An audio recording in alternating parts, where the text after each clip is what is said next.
Lutte contre le terrorisme au Mali.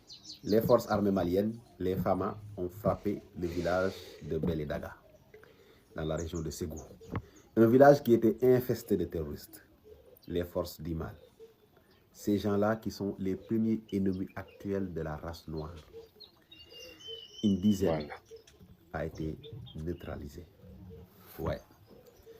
Cette intervention fait suite à une action aérienne de surveillance et voilà, c'est ainsi qu'ils ont découvert les groupes armés terroristes. L'opération a permis de les neutraliser et également de mettre la main ou de détruire une importante logistique qui était dans la zone. C'est pour vous dire à quel point aujourd'hui les terroristes sont dispersés dans le Mali. Les villages servent de lieu de repli pour attaquer les villes. Mais je vous assure que moi, j'ai un message pour toutes les personnes qui s'attaquent aux autorités maliennes. Je vais leur demander d'aller voir la taille de l'Afghanistan et la taille du Mali. Vous les comparez. Ce que les Maliens sont en train de réussir au Mali, les Américains ne l'ont pas réussi en Afghanistan. Les Français l'ont échoué lamentablement au Mali. Aujourd'hui, c'est ces gens qui osent critiquer le Mali, qui applaudissent la grandeur de l'armée américaine et le travail sophistiqué des Américains. Hein? Les gars, il faut réfléchir, il ne faut pas être complexé. Il ne faut pas être complexé. Cette guerre au Mali est doublement difficile. D'abord, elle couvre un territoire d'1 400 000 km². 1 400 000 km². 9 fois le Sénégal à peu près. Vous voyez? Même plus de 9 fois. Et vous prenez la France. Combien de fois la France? Combien de fois l'Irak et l'Afghanistan? Donc, pour comprendre une situation, il ne faut pas juste se limiter à ce que vous entendez dans les médias. Il faut aller faire ce travail scientifique, de rechercher les données superficielles, c'est-à-dire sur combien de superficie s'étend cette guerre. Et vous comparez l'action de l'armée malienne à l'action des autres armées dans des territoires beaucoup plus petits. Beaucoup plus petits. On peut dire même parfois 5 fois, 6 fois, 7 fois plus petits. Et en ce moment-là, vous allez comprendre combien l'armée du Mali est en train de réussir une chose que les plus grandes armées du monde ont échoué au XXIe siècle. Et ce qui est le plus difficile aussi, au-delà du territoire, de la taille du territoire, c'est la nature de l'ennemi. L'ennemi peut être ton voisin, l'ennemi peut être même ton bailleur qui t'a loué une chambre.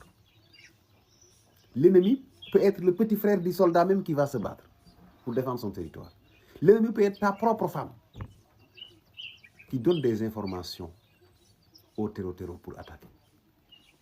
Et c'est en ce moment-là, quand vous faites ces deux analyses-là, vous allez comprendre le niveau de complexité de cette guerre.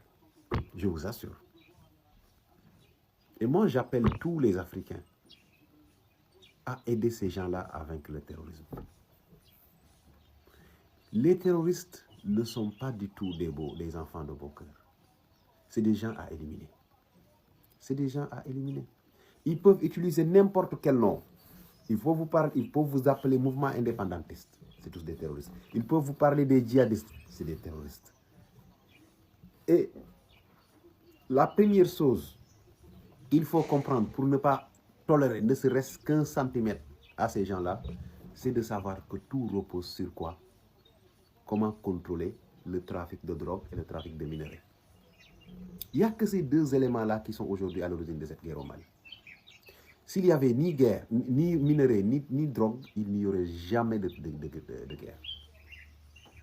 Donc aujourd'hui, si je vois des jeunes aussi inconscients dans les réseaux sociaux qui soutiennent ces terroristes-là, je me dis le mal est profond.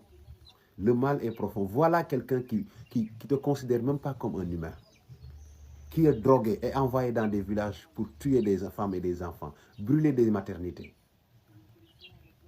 Et toi, inconscient que tu es, haineux que tu es, tu penses que ce que tu fais de bien doit être supporter ces gens-là. Ils sont insupportables. Et moi, je ne peux pas les supporter. Et je soutiendrai toute personne qui les combat, quelle que soit sa localisation sur Terre. C'est des ennemis du continent. C'est des ennemis de la paix. Ces gens-là, le mal qu'ils ont fait à l'Afrique, même si on les éliminait tous sur une fosse commune, vivants, on les enterre, ils ne peuvent pas compenser. Voilà. Ils ne peuvent pas compenser. Ils ont fait trop de mal au continent. Ils ont fait trop de mal au continent. Et moi, je me dis une chose, il ne doit même pas y avoir de tribunal pour les terroristes. Même pas. Comme eux, tout ce qu'ils savent faire, c'est éliminer. Mais il faut les éliminer, il ne faut pas les envoyer en prison. Nos villageois sont déjà assez pauvres. Regardez, quand vous voyez les terroristes, vous les voyez maigres comme des pieds de chaise. La chaise là, vous voyez les terroristes, ils sont minces comme ça. Ils ne mangent pas, ils dorment dans la boue, ils dorment dans la poussière. On les fait croire qu'ils sont en train de faire le djihad. Ils sont en train de défendre je ne sais pas quoi.